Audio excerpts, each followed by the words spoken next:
Nem sempre a praia de Atalaia foi o bairro residencial que nós conhecemos. Já foi uma praia deserta. E, aos poucos, a partir da primeira metade do século XX, começou a receber palhoças e casebres de pescadores. Depois, as famílias mais abastadas de Aracaju e os jovens dessas famílias começaram a descobrir aquele balneário.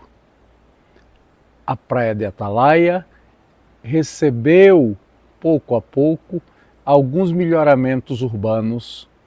Depois chegou a energia elétrica com gerador movido a motor a óleo diesel e, assim, foi se formando uma povoação que se transformou num bairro até que, na segunda metade do século XX, nas suas duas últimas décadas, ganhou os ares de um bairro populoso, moderno e lugar cada vez mais de preferência das famílias abastadas e das camadas médias da sociedade para a sua moradia.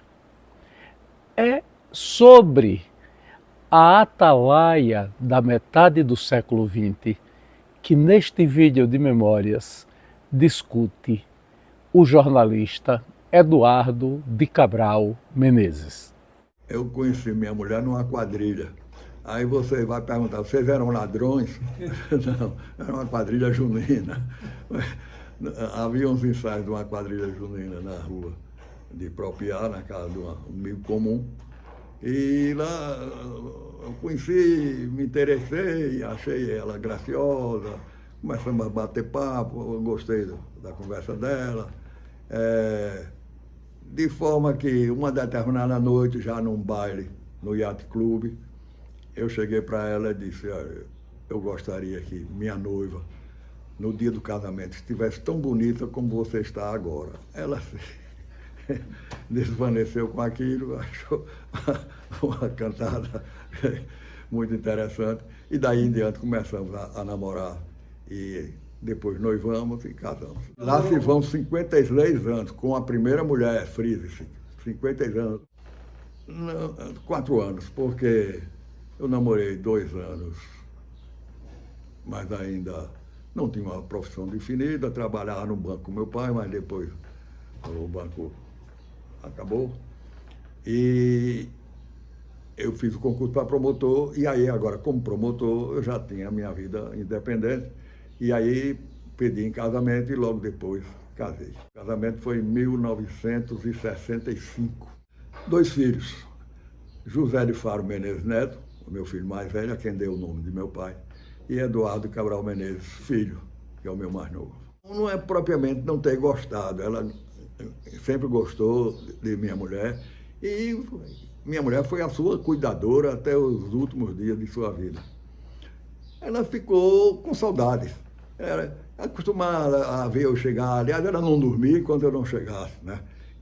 O filho único, preocupação, ela se preocupava com tudo, me acontecesse um acidente, ou me metesse numa briga, ou tudo ela pensava, entendeu?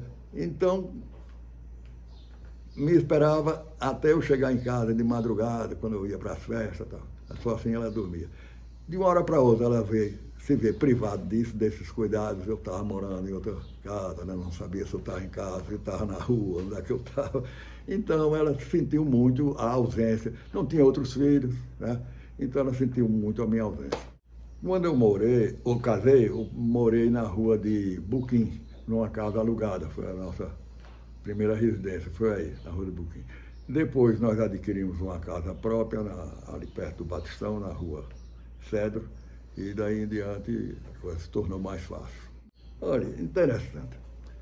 Tanto meu pai como meu avô gostavam de passear de carro pelas ruas de Aracaju. Então, eu me lembro que meu avô, uma ocasião, me levou ao Mané Preto.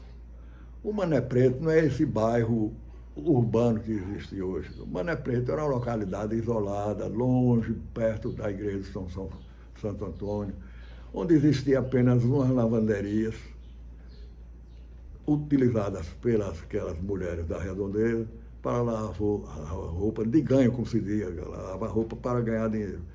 Eu fiquei admirado, que lugar esquisito, distante de tudo, o Mané Preto. Um outro lugar que me causou espécie foi a Caixa d'Água.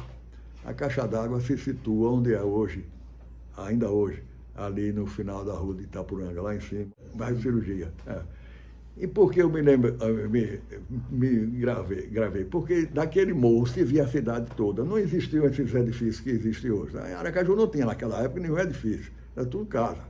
Casinhas baixinhas, ao máximo de um andar somente.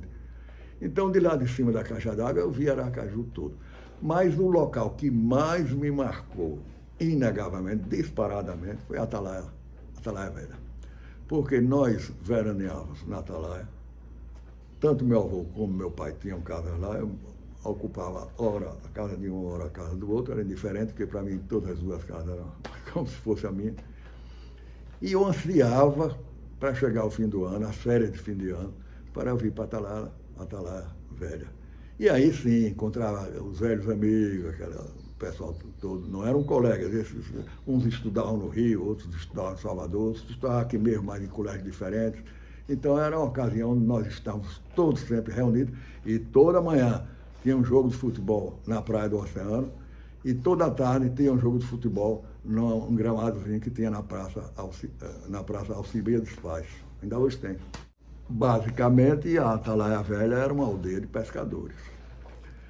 Algumas casas de veranistas, mas casas não como hoje existem. Casas